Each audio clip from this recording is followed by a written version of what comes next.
Olá, salve Maria, seja muito bem-vindo, muito bem-vinda ao Cooperadores da Verdade. Eu sou o Peter Martins e esse é o podcast para você conhecer, amar, viver e defender a fé católica. Peçamos a intercessão da Santíssima Virgem Maria, do nosso glorioso patrono São José, de São Francisco de Sales e de Santo Tomás de Aquino, para que este episódio seja conduzido e frutifique segundo a vontade de nosso Senhor. Esse é o 16º episódio da 6ª temporada e nós vamos falar sobre soteriologia. Olha só, um nome difícil para a parte da teologia que trata da salvação do homem. Calvinismo, arminianismo e catolicismo. O que há de diferente e de comum entre o calvinismo, o arminianismo e o catolicismo? Lembrando que calvinismo e arminianismo são correntes teológicas protestantes que praticamente dividem o mundo protestante em dois grupos, né? Os calvinistas e os arminianos. O calvinismo é a doutrina de João Calvino, obviamente, você já deve ter entendido isso, né? E o arminianismo é a doutrina de Jacó Armínio, teólogo protestante holandês, quase contemporâneo de Calvino. Armínio nasceu 4 anos antes de Calvino morrer. E para falar desse assunto, temos aqui com a gente, ele que já é da casa, é professor da nossa escola de apologética, um grande teólogo católico, profundo conhecedor da nossa igreja e também do mundo protestante, tem uma vida dedicada a isso. Arthur Jordan, no Cooperadores para vocês. Tudo bem, Arthur? Olá, pessoal, tudo bem? Uma grande alegria estar aqui, principalmente para tratar de um assunto que é tão recorrente aí no mundo digital, mas também no mundo acadêmico, que é sobre esse tópico do calvinismo, arminianismo, mas também dando uma breve noção católica de como ver essas duas doutrinas, esses dois movimentos. É uma grande felicidade estar aqui, Pedro. Imagina, meu caro, a honra e a felicidade é toda nossa, né? A sua presença sempre nos engrandece muito, nos edifica muito, é muito bom aprender com você. Mas, Arthur, vamos falar pro pessoal aí da novidade que nós temos, então, para apresentar, não é? Temos um podcast novo aqui na casa, gente, é isso aí, o podcast Coloque os Cristãos, não é isso, Arthur? Conta pra gente como é que é esse projeto aí. Pois é, isso aí foi uma ideia que já estava maturando aqui na minha cabeça, de tentar criar algo voltado exclusivamente para essa comparação entre a fé católica com as diversas confissões protestantes, mais ou menos, né, na medida do possível, como aconteceu ali no século XVI, em alguns colóquios, principalmente eu gosto sempre de frisar, principalmente o colóquio de Ratisbona, que foi talvez o mais famoso, né, procurando justamente superar aqueles pontos que ainda separam os protestantes da Igreja Católica em vista dos pontos em que já há um consentimento. Por isso também que o nome é Colóquios Cristãos, né? E a ideia é justamente expor, falar de um tópico específico que separa um do outro, dando a visão católica com base nos documentos simbólicos católicos, mas também dando a visão de determinada confissão, na verdade até de mais de uma, com base nas suas confissões, né, e procurando criar esse diálogo, esse colóquio. A ideia é que a frequência do podcast seja a cada 15 dias, né, sempre lançando na quarta, mas caso aconteça de ter um pedido, alguma demanda, a gente pode, quem sabe, colocar semanalmente. O intuito realmente é ajudar e preencher um pouco desse espaço que ainda é que ainda há tanta necessidade, né, de uma maior compreensão mútua. Excelente, então lá no nosso site você já vai encontrar o podcast Coloque os Cristãos publicado lá. Por enquanto ele está só no Spotify, depois a gente vai expandir aí para as outras plataformas também, mas você precisa procurar, tá? Se você assina só o feed do Cooperadores, você não vai receber o Coloque os Cristãos no mesmo feed. Você precisa procurar e assinar o feed exclusivo desse novo podcast aí no seu aplicativo, tá bom? É uma honra enorme, uma alegria imensa oferecer mais esse conteúdo de qualidade para vocês aqui no Cooperadores, sobretudo com esse grande homem, grande teólogo católico que é o Arthur Jordan, Jordan, que já é professor aqui da nossa escola de apologética, né? Lembrando que as inscrições para o curso do Arthur aqui na nossa escola estão encerradas, tá, gente? Lá em novembro está prevista a abertura de uma nova turma, mas olha só, quem já é do clube e quem já é membro da escola de apologética por ter adquirido outro curso pode comprar a qualquer momento. É só pedir que a gente abra as inscrições, tá certo? É uma regalia que a gente concede aí para quem já é membro do Cooperadores, seja pelo clube, seja pela escola. E aproveitar que você está aqui, como é que está o andamento do curso, meu caro? Diz aí. Olha, é um curso que a ideia realmente é ter por volta aí de umas 120 aulas, ou quem sabe mais. Por que eu digo mais? Porque eu estou percebendo que a quantidade de aula por módulo está sendo maior do que eu havia previsto antes. Então, por exemplo, o módulo sobre estudo bíblico, eu tinha previsto somente umas 8 aulas, alguma coisa assim, e a minha nova previsão é de que vá para 20.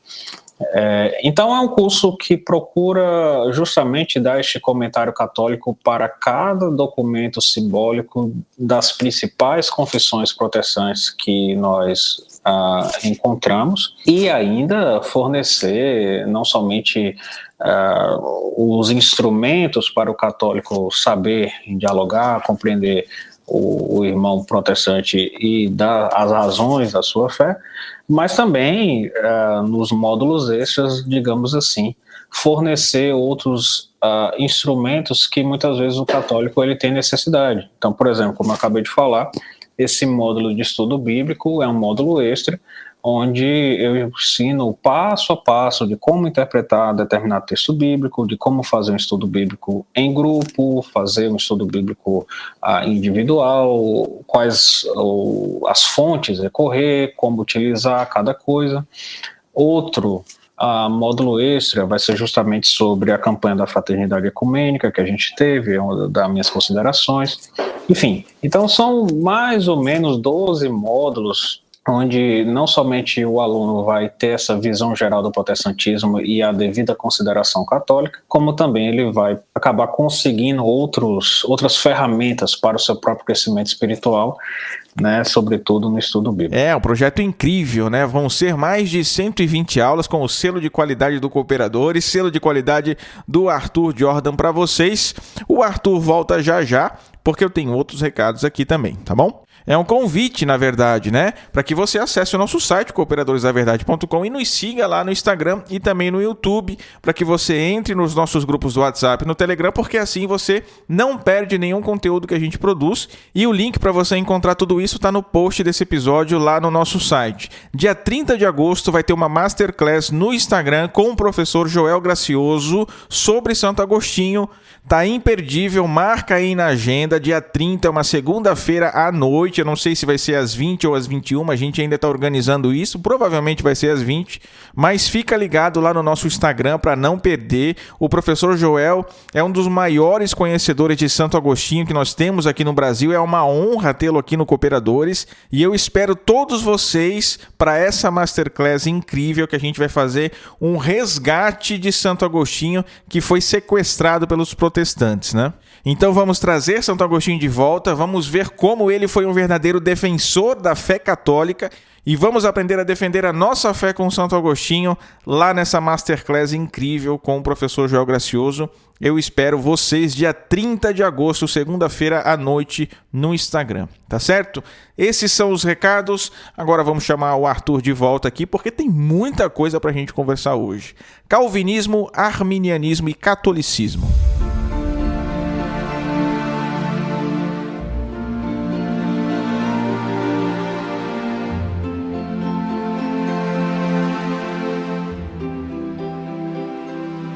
Arthur, eu queria que a gente começasse em primeiro lugar, então, para introduzir o nosso ouvinte aqui nesse universo por uma biografia, ainda que, claro, muito breve, né?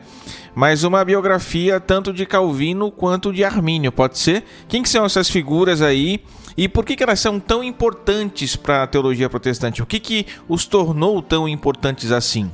O João Calvino, ele é considerado um reformador, obviamente da parte do lado dos nossos irmãos protestantes, reformador francês, E ele foi, digamos assim, ele estava embebido ali dos estudos humanísticos próprios do século XVI, quando se deu a sua, digamos assim, conversão ao protestantismo. É dito, né, suspeita-se, por exemplo, que o Calvino foi o autor do discurso do novo reitor da Universidade de Paris, ali no começo da década de 1530, que sustentava alguns dos pontos da teologia protestante.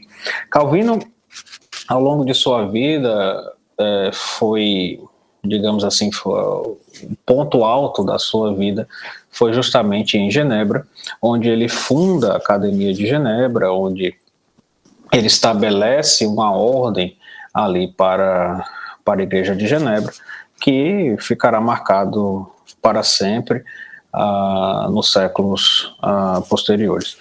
A sua teologia, ela está como que sistematizada no seu livro maior, As Institutas, né, cuja primeira versão foi completamente dependente em muitos aspectos dos escritos de Lutero, principalmente o cativeiro babilônico da igreja, as obras de Lutero sobre a liberdade do cristão, etc.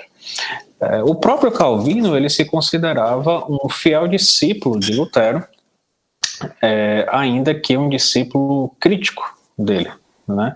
O próprio Calvino diz em um determinado momento das suas obras que ainda que Lutero chamasse Calvino de um demônio, Calvino ainda iria honrá-lo por reconhecê-lo como um servo de Deus, ainda que, mesmo tendo virtudes, tinha sim muitas faltas. Então o Calvino ele se considerava um discípulo de Lutero, mas crítico, e parte do empenho de Calvino foi justamente tentar, né, de algum modo, amenizar as disputas teológicas entre os teólogos de Wittenberg e os reformadores suíços, né? Por exemplo, a sua teologia sobre a Eucaristia, né? Digamos assim, essa comunhão espiritual com a substância do corpo de Cristo, ela é quase como um meio termo entre a teologia luterana e ali do Zwingli, e isso acabou trilhando aí, caracterizando a vida de Calvino, essa constante, né, busca por, ainda que sendo crítico a Lutero, devedor dele na sua teologia. Acontece que, após a morte de Lutero, muitas coisas aconteceram, e inclusive a doutrina de Calvino sobre a Eucaristia foi condenada, né, explicitamente na Fórmula de Concórdia, que é o último documento luterano confessional, nos artigos 7 e 8. Mas a influência de Calvino permanece, né, para sempre. Ele, dentro do meio protestante reformado, é considerado muitas vezes o maior teólogo que já existiu, e isso sobretudo pelas suas obras, que são numerosas, né? Você vê diversos comentários bíblicos, etc., mas sobretudo as Institutas, cuja versão final é de 1559 em latim. Já o Armínio, ele tinha um grande apreço também pelo Calvino, tanto que quando ele nasceu em 1560, então digamos assim, né, esse estabelecimento ali de Genebra, como quase a Roma reformada já estava em pleno andamento, e quando ele tem 22 anos, ele é justamente enviado para Genebra. O Armínio, ele nasceu na Holanda, ele é enviado para Genebra para estudar aos pés de Beza. Beza é como que o sucessor de Calvino em Genebra. Acontece que o Armínio, ele tinha algumas características, né? Ele era um jovem brilhante, ele tinha uma oratória magnífica, né, um conhecimento da escritura também profundo, etc. Mas acontece que o Armínio, ali por volta de 1586, ele faz uma viagem para a Itália, né, e isso acaba alargando o seu horizonte teológico, né? Tanto que começam a suspeitar que ele acabou sendo influenciado pelo São Roberto Bellarmino, né? Olha só, caramba, muito bom. E o Francisco Soares, que também é um sensacional, grandioso teólogo católico.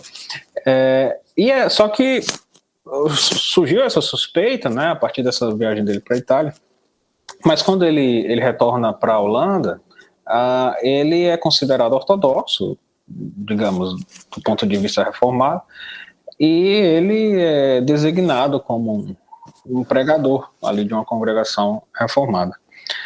Acontece que acaba, por uma série de circunstâncias, o Armínio ele acaba se deparando com a necessidade de um estudo mais de perto da obra de Calvino. E isso acaba, digamos assim, influenciando a sua teologia, e ele começa a expor a sua teologia de um modo que acaba divergindo em um ou mais aspectos daquela que acabou se constituindo a tradição reformada. Após a morte do Armínio, ali por volta de 1609, a sua viúva, né, e os seus filhos, eles publicam a Declaração de Sentimentos. Essa Declaração de Sentimentos, ela acaba... e em um parênteses, a gente está falando aqui da Holanda, tá? A Holanda, boa parte da sua população ainda estava bem lentamente se afastando da fé católica, bem lentamente. Digamos que a Holanda era um país ali naquela época com várias, digamos assim, várias confissões, por assim dizer. E após a morte do Armínio, e com essa publicação da Declaração de Sentimentos, em 1610 aconteceu que 43, se eu não me engano foram 43 ministros arminianos, ou seja, que, digamos, sustentavam a teologia de Armínio, sustentavam sobretudo essa declaração de sentimentos, porque ali, dentre outras coisas, estava como que um esboço da teologia de Armínio. Esses 43 ministros, eles reunidos em 1610, eles elaboram uma petição formal de reconhecimento. A Holanda, como eu falei, estava dividida, e eles elaboram essa petição formal de reconhecimento para que eles, né, não fossem como que... para que eles fossem protegidos, né, dos ataques de alguns calvinistas estritos, né? E essa petição formal acabou sendo conhecida como a remonstrância. E esse documento, ele também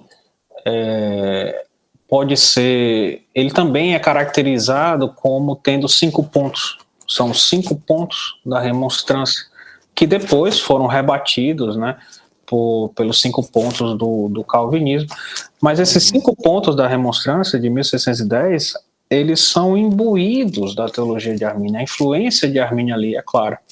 A partir de 1610, então, a Holanda, também por uma série de circunstâncias, estava como que na iminência de ter uma guerra civil, e isso acabou levando, posteriormente, mais para o fim da década, ao Sínodo de Dort, que condenou os teólogos da remonstrância, né, e afirmou, né, o que seria, digamos, a ortodoxia calvinista. Após o Sínodo de Dort, em 1621, teólogos que sustentavam a teologia arminiana eles se reúnem e elaboram uma confissão de fé arminiana, a primeira confissão de fé arminiana, em 1621, onde eles não somente expõem confessam a fé arminiana, mas e como que respondem ao que eles julgavam como uma incompreensão do Sínodo de Dort a respeito da teologia de Armínio. Então, é basicamente isso. Eu poderia entrar em mais detalhes sobre a vida de Calvino. Eu quis pular também aqui os mais detalhes a respeito da vida de Armínio e essa década aí de quase guerra civil na Holanda, para a gente focar mais aqui no nosso conteúdo. Não, tá ótimo, Arthur. Foi um passant, né? Uma passada geral. A partir daqui, o nosso ouvinte aí pode continuar os seus estudos e se aprofundar na vida dos dois. Bom, seguindo aqui com a nossa pauta, quando a gente fala de calvinismo e arminianismo, a gente precisa entender que, ao menos nesse âmbito soteriológico, que é o nosso objeto de estudo aqui, são doutrinas praticamente opostas, né? Então, a teologia protestante ela está praticamente dividida em calvinistas e arminianos, né? Aqueles que aderem à soteriologia calvinista e aqueles que aderem à soteriologia arminiana. Claro, estou falando aqui de forma bem geral, né? A gente sabe que tem outras vertentes, outros teólogos, outras teologias, denominações que correm por fora disso aí tudo, né? O protestantismo é um mundo muito complexo, mas de forma geral a gente pode compreender dessa forma, né, sabendo que existem aí as suas exceções. Então agora a gente vai falar das doutrinas calvinista e arminiana, o que elas têm em comum e no que elas divergem, uma com relação à outra e ambas com relação ao catolicismo também, o que há de comum e o que há de diferente. Vamos lá? Lembrando que a gente vai ter uma parte 2, tá? Então essa daqui é só a primeira parte, vamos lançar esse podcast, o próximo já vai ser a parte 2 também com o Arthur, tá bom? Fiquem ligados aí. Não, perfeito. Então, é claro, a teologia ela envolve um grande leque de assuntos, mas hoje a gente vai tratar aqui sobre duas coisas, né? A gente vai tratar sobre a eleição e sobre a graça. No próximo podcast, como o Peter acabou de falar, a gente divide aqui o assunto para não ficar tão demorado. A gente fala sobre mais tópicos. Mas o meu objetivo aqui é justamente fazer isso. Eu começo digamos assim, pela ortodoxia reformada, conforme o Sínodo de Dort. Né? Claro que eu não vou ler os artigos do Sínodo de Dort, eu vou dar um resumo, e esse resumo está fundamentado no Sínodo de Dort, por exemplo, sobretudo no capítulo 1 e no capítulo 2. E, da mesma forma, uma vez dada essa posição reformada, eu dou a posição arminiana.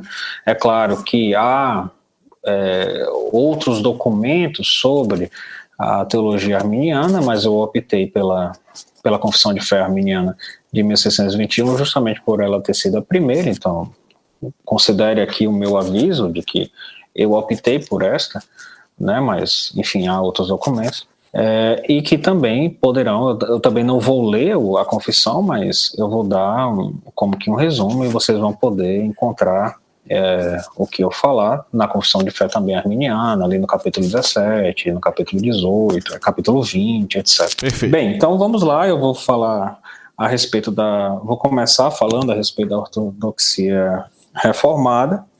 É claro que eu não vou ler os cânones do Sínodo de Dort, eu vou resumi-los, e este conteúdo, né, este assunto, vocês podem encontrar lá nos cânones, principalmente no capítulo 1 e no capítulo 2, e, por sua vez, a doutrina arminiana.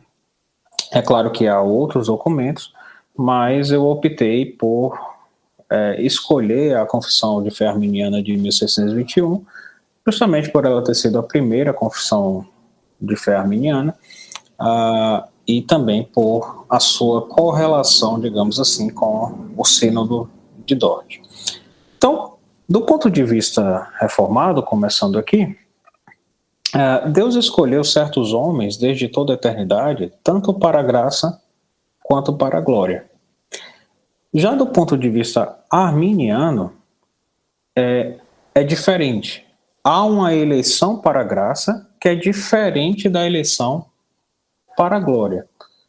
Do ponto de vista arminiano, ao menos conforme a Confissão de Fé de 1621, e aí vocês podem ver isso lá, por exemplo, no capítulo 17, Deus concede sua graça aos homens para que eles creiam e obedeçam. E isso é a chamada eleição à graça. Mas nem todos eles chegam à salvação. Chegar à salvação seria a chamada eleição à glória.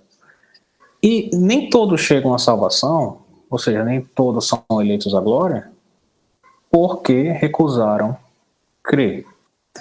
Então, enquanto que, do ponto de vista reformado, Deus escolhe certos homens para a graça e para a glória, como se fosse, em termos, tentando ser didático, algo uno, graça e glória.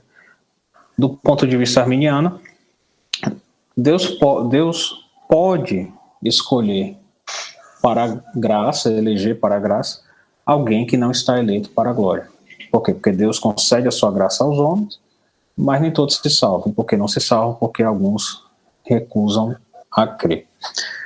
Então, do ponto de vista católico, essa diferença ela é muito interessante. Do ponto de vista católico, Deus quer que todos sejam salvos e, sinceramente, né, verdadeiramente, sinceramente, quer que todos sejam salvos. E aí, para isso, ele dá a graça suficiente para todos. É a conversão, é o chamado.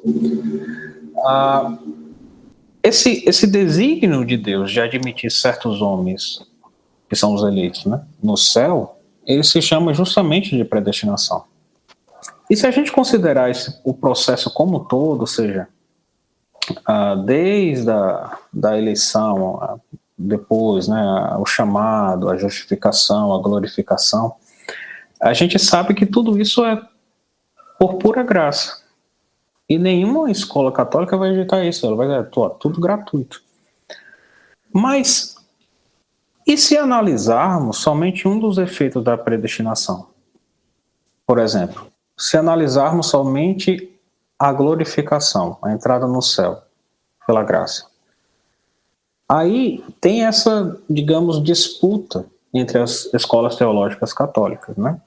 Todas elas concordam que Deus quer que todos sejam salvos. Todas elas concordam que Deus dá a graça suficiente para todos, para que sejam salvos. Todas concordam que é somente pela graça que são salvos. Mas se analisarmos somente a respeito de um efeito, a questão da glorificação, ou pondo em termos de uma pergunta, Deus elege algumas pessoas para o céu, ou seja, a eleição para a glória, por ter previsto que elas cooperariam com a graça até o fim da vida, ou ele elege sem levar em conta como elas responderiam à graça que foi dada? É neste ponto, digamos, há outros pontos, mas sobretudo neste ponto, que as escolas católicas elas divergem. Os tomistas eles vão dizer que Deus elege algumas pessoas sem levar em conta qualquer coisa nelas. E ele não elege, portanto, as outras, sem levar em conta também qualquer coisa nelas. Então, os molinistas, por outro lado, vão dizer que Deus elege alguns por ter visto de antemão que eles não iriam receber a graça de Deus em vão até o fim da vida. Estes são os eleitos. E aqueles não eleitos são aqueles que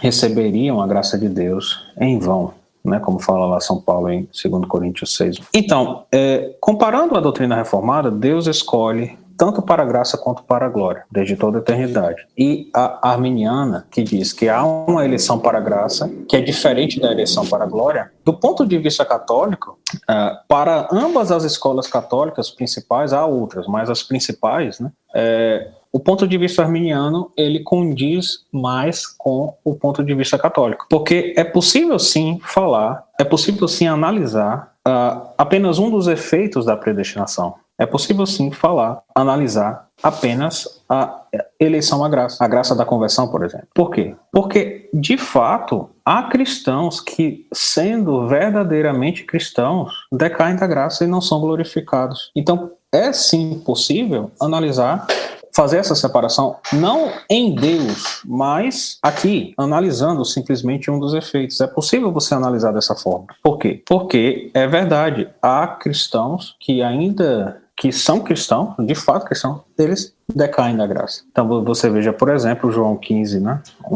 Versículo 1 e 6, né? Eu sou a videira verdadeira e meu pai é o agricultor. Todo ramo que não der fruto em mim, ele cortará. Se alguém não permanecer em mim, será lançado fora como ramo. Então perceba que o ramo está em Cristo. Sim. O ramo está em Cristo. E se esse ramo não permanecer em Cristo, ele será lançado fora.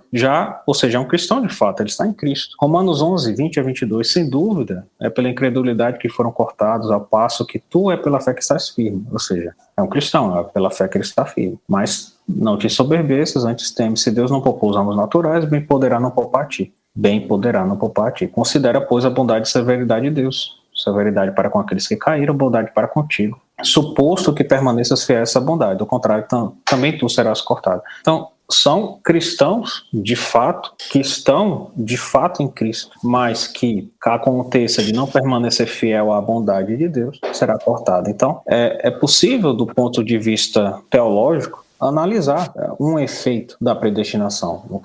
Nesse caso aqui, a predestinação à graça, e dizer que nem todos que são predestinados à graça necessariamente são predestinados à glória. Então, do ponto de vista católico, essa noção arminiana ela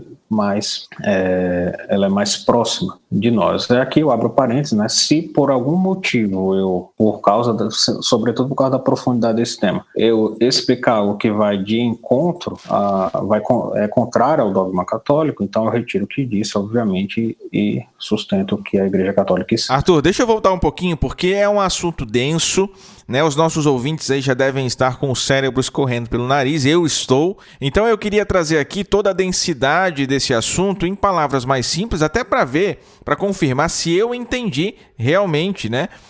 Quais são as semelhanças e as diferenças aí entre as correntes, tá? Então vamos lá. Nós estamos falando sobre predestinação. Nós temos um episódio mais antigo sobre predestinação aqui, onde eu explico as duas correntes católicas. Então, só para ficar claro, a Igreja Católica admite duas explicações para esse fenômeno que é a predestinação do homem para a vida eterna. A corrente tomista e a corrente molinista, certo? Então, assim, somos predestinados? Sim, isso aí não é dúvida, é dogma católico, somos predestinados. De que forma Deus nos predestina? Aí são duas explicações possíveis para o católico. A primeira, molinista. Deus, que é eterno, que é a sabedoria eterna, que conhece tudo, ele sabe quem são aquelas pessoas, antes mesmo dessas pessoas nascerem. Ele sabe quem são aqueles que vão corresponder melhor com a sua graça e vão caminhar rumo à salvação. E esses ele predestina para o céu. Então essa é a explicação molinista. Deus primeiro prevê os méritos e depois escolhe.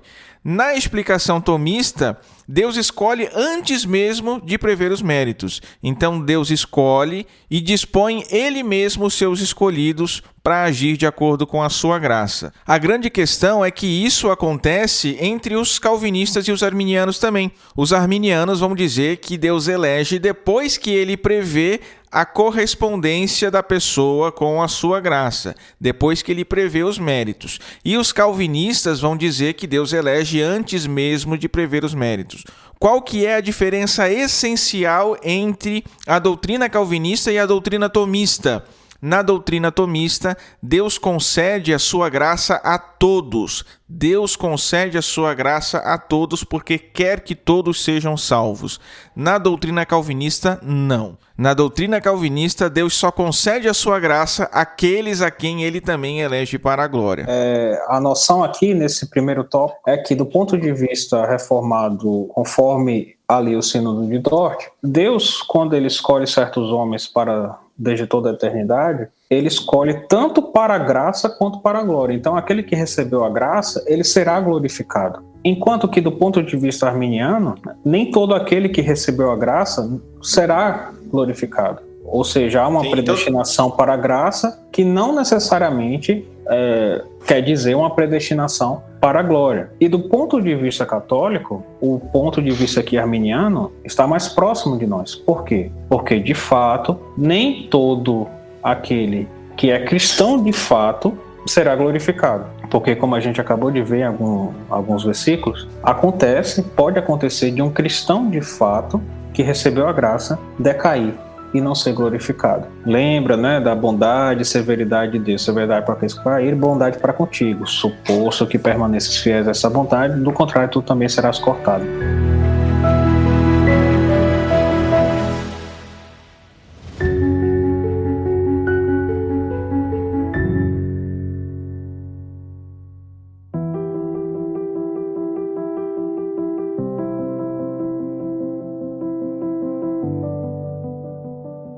Certo, Arthur, mas a gente ainda tem algumas questões para entender melhor essa questão da predestinação, da eleição, né? Por que Deus escolhe, o que explicam aí as diversas correntes, o que há de comum e de diferente com as correntes católicas? Muito bem, então, outro ponto, né, que a gente pode encontrar no Sínodo de Dort, e também aqui eu vou comparar, né, com o ponto de vista arminiano. Do ponto de vista reformado, Deus elege alguns homens e não elege outros, né, segundo o conselho de sua vontade, segundo o seu bom propósito, por pura graça e antes da fundação do mundo. E não por ter previsto algo neles, como a fé, a obediência da fé, qualquer disposição, qualquer ação ou mesmo a falta de fé. Então, Deus elege uns e não elege outros simplesmente por causa da sua vontade, segundo o seu bom propósito. E não por ter previsto algo neles, como a fé ou mesmo a falta de fé. Tá? Perfeito. Já do ponto de vista arminiano, Deus elege aqueles que creem e se arrependem. Os não eleitos são aqueles que se recusam a crer e se arrepender. É muito simples. Ou seja, há uma diferença, talvez seja preciso dizer, é uma diferença quase essencial entre o ponto de vista reformado e o ponto de vista, conforme Sínodo de Dort, e o ponto de vista arminiano. Bem, do ponto de vista católico, obviamente, tanto a escola tomista como a escola molinista, elas são aprovadas pela igreja, né? Obviamente o católico ele é livre para seguir um ponto de vista ou outro, e na verdade essas só são duas escolas, né? A gente tem outras. Do ponto de vista tomista, dizer que Deus elege alguns homens e não elege outros simplesmente segundo o conselho da sua vontade, sem levar em conta nada deles, é completamente ortodoxo, né? O católico tomista jamais rejeitará isso, tampouco a Igreja Católica rejeitou, tanto que, enfim, temos aí a escola tomista. Do ponto de vista molinista, a posição arminiana se aproxima mais do ponto de vista molinista. Eu não vou entrar em detalhes aqui, tem a ciência média, a questão da cooperação também com a graça.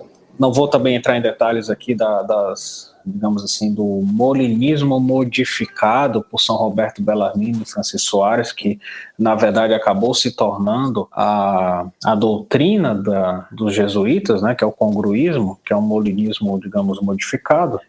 Mas o arminianismo, ele se aproxima desse ponto de vista molinista. Então, do ponto de vista reformado, essa questão de Deus eleger uns e não eleger outros, simplesmente por causa da sua vontade, está de acordo com o ponto de vista católico tomista e seria rejeitado pelo ponto de vista molinista, enquanto que o arminianismo, essa sua posição, ela seria rejeitada, né, do ponto de vista católico molinista. O católico molinista, ele, digamos assim, basicamente, se fôssemos citar um locus aqui, tanto por ponto de vista reformado quanto do ponto de vista tomista, dessa eleição simplesmente com base na vontade amorosa de Deus, sem levar em conta algo no homem, provavelmente seria Romanos 9, né?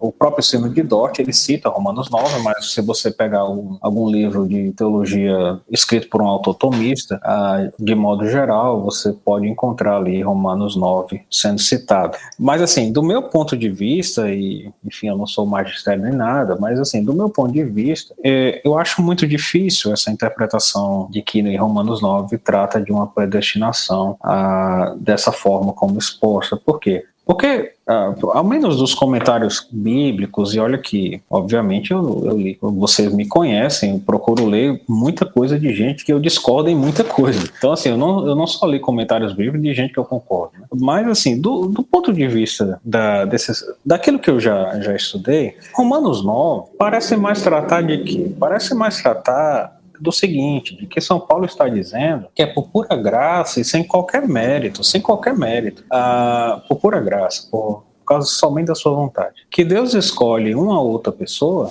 para fazer parte da sua aliança. São Paulo está mostrando ali em Romanos 9, e aí a continuação no capítulo 10, 11, e citando, né, o Antigo Testamento, que é pura graça e sem mérito algum, simplesmente pela bondade e vontade amorosa de Deus, que ele chama os gentios para fazerem parte da sua nova aliança, que ele chama para serem cristãos, em contraste com a infidelidade dos judeus. Então, São Paulo, assim, do meu ponto de vista, a igreja ainda não definiu a interpretação dessa passagem, mas do meu ponto de vista, São Paulo não está ali tratando de uma predestinação individual, mas ele está mostrando que é por pura graça, sem mérito algum, somente pela vontade misericordiosa e amorosa de Deus, que ele chama alguém para uma condição privilegiada, que é o quê? Ser membro da nova aliança. Ser cristão.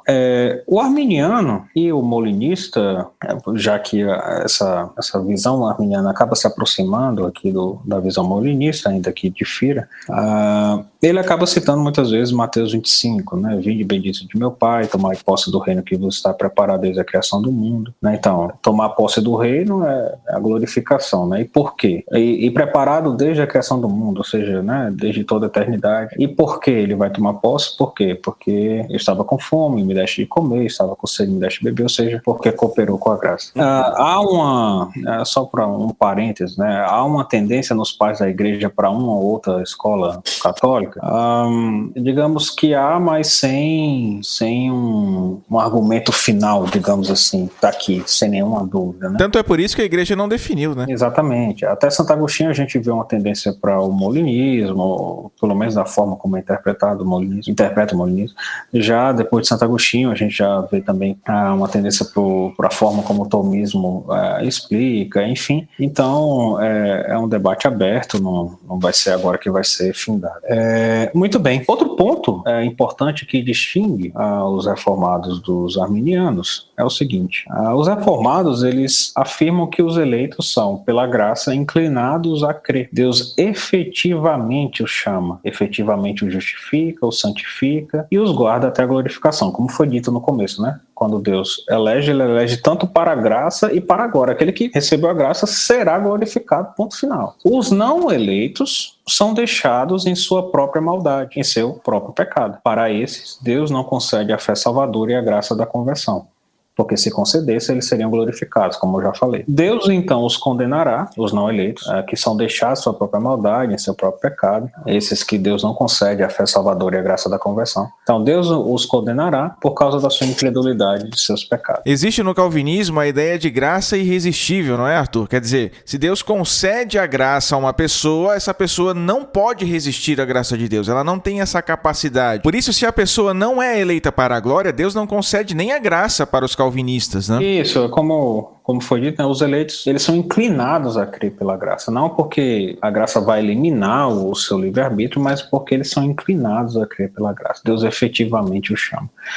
Já do ponto de vista arminiano, é diferente. Deus concede a graça suficiente à fé e à obediência a todos os pecadores, com a intenção séria de salvá-los, ainda que nem todos se salvem por uma recusa obstinada em não crer. Então perceba a diferença. Deus dá a sua graça aos eleitos e os glorifica, os justifica, os santifica, os guarda, né, até a glorificação do ponto de vista reformado. E os não eleitos, eles são deixados em sua maldade, seu próprio pecado. Para esse, Deus não concede a fé salvadora e a graça. Do ponto de vista arminiano é diferente. Do ponto de vista arminiano, Deus concede a graça suficiente, a fé e a obediência a todos os pecadores, com a intenção séria de salvá-los. Mas se nem todos se salvam, é por uma recusa obstinada e não crer. Então, é claríssimo aqui que o ponto de vista arminiano, ele está mais em acordo com o ponto de vista católico para qualquer escola. Porque sim, qualquer escola vai dizer que Deus não somente quer que todos se salvem, como dá graça suficiente à salvação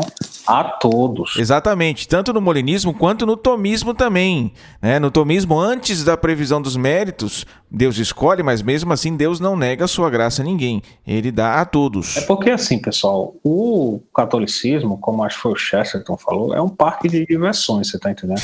É um parque de diversões do lado de um abismo e para a pessoa não cair tem um muro. Então assim, você pode brincar dentro desse parque quanto você quiser, você só não pode pular o muro, senão você cai no abismo e você morre. E o que é o muro? O muro é o dogma. Então, todas as escolas católicas, elas vão divergir em um ou outro aspecto, mas não naquilo que é dogmático. E que Deus quer que todos sejam salvos, não tem o que discutir. Que Deus, obviamente, então, vai dar graça para que todos sejam salvos, também não tem o que discutir. Tá? Então, aqui, claramente, a posição arminiana é mais próxima do ponto de vista católico.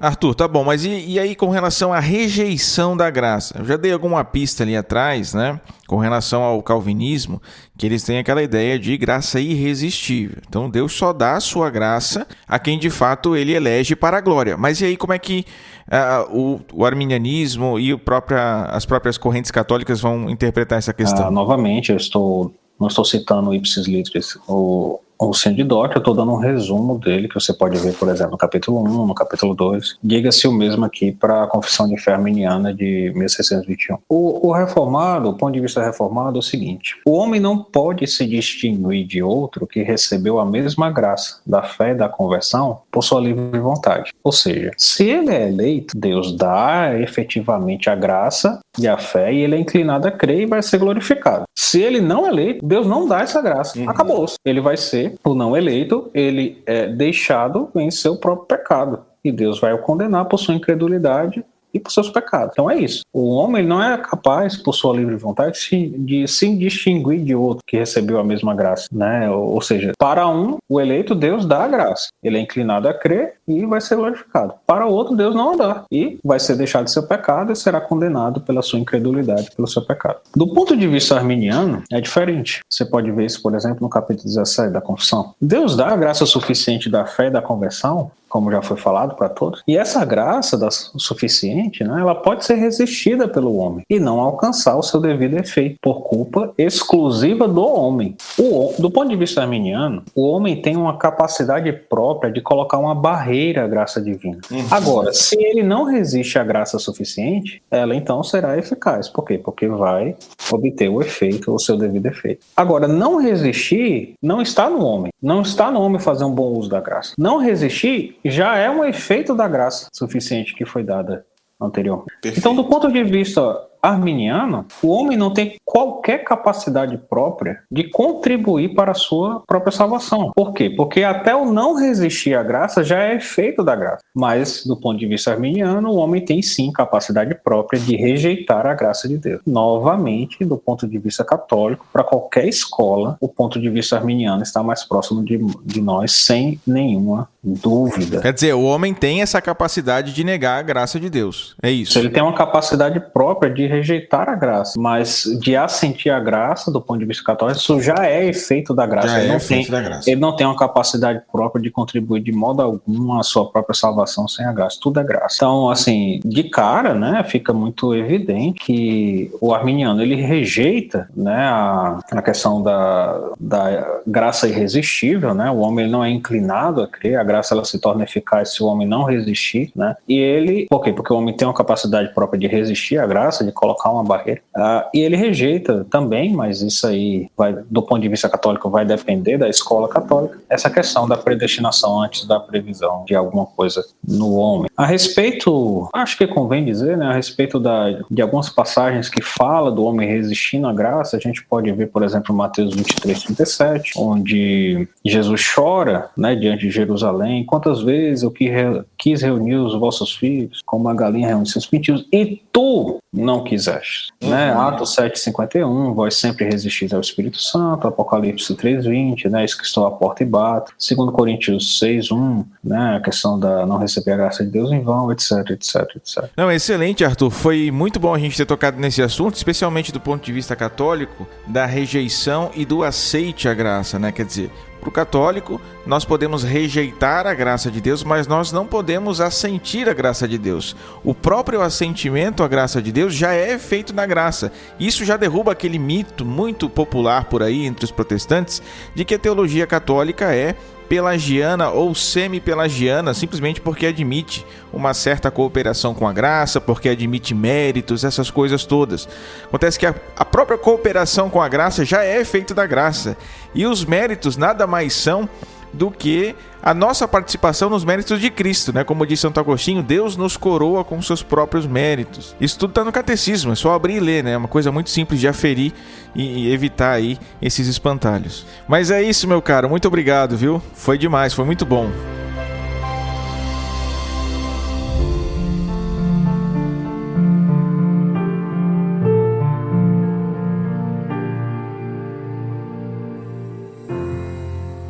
Rezemos a Virgem, nossa doce suzerana, que nos proteja, nos guie e cuide sempre do nosso apostolado. Subtum presidium confugimus, sancta Dei Genitrix, nostras deprecationes ne despicias e necessitatibus nostris. Sed a periculis cunctus libera-nos semper, Virgo gloriosa et benedicta. Amém. Arthur, muito obrigado, meu caro. Obrigado pela generosidade. Tem a parte 2 ainda, né? Na próxima semana. Então, vocês não perdem aí por esperar. Tem mais Arthur Jordan aqui com a gente. Obrigado, meu caro, pela caridade, por vir aqui compartilhar todo o seu conhecimento com a gente e nos ajudar tanto a conhecer, amar, viver e defender a nossa fé. Eu agradeço a oportunidade de estar aqui. Eu espero que, como eu falei, espero que tenha ajudado. Fico feliz de já saber que foi útil. E isso, é claro, foi somente a parte 1. Teremos a parte 2, onde iremos falar de outras realidades, né? Por exemplo, a depravação do homem pós-pecado original, a questão Cristo morreu por todos, ou a sua expiação está limitada aos eleitos, etc. Então, isso será o assunto do próximo podcast. Ficarei também muito feliz de participar.